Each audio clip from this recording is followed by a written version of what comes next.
Ahoj, já jsem Zuzka a já Terka. a vítáme vás u našeho prvního videa. Toto video je Problémy výloverek. Budeme natáčet videa s Violetou a s Julinou. Doufáme, že se vám naše tvorba bude líbit a teď jdeme na video.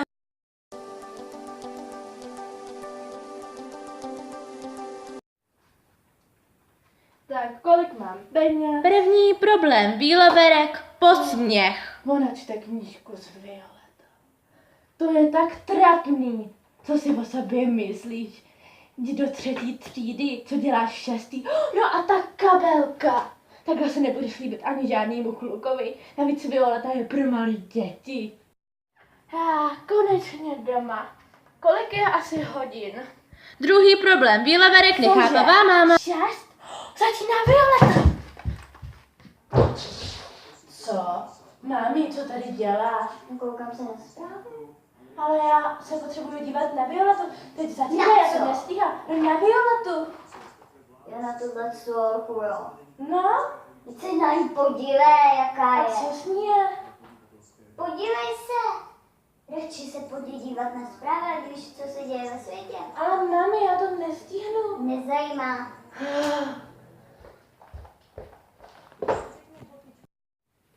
Třetí problém výloverek. Máma nás nepustí na koncert. Violeta Live. Koncert Týny i s těma hercema. S Albou. S Kende.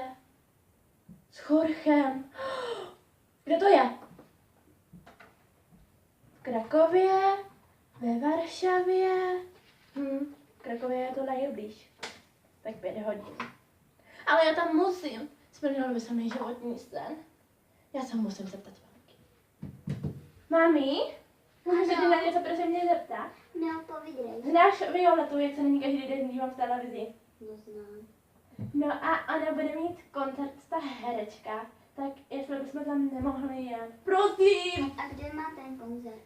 No, v Krakově. Cože, kvůli takový náhně se tam určitě reputá. Ale mami!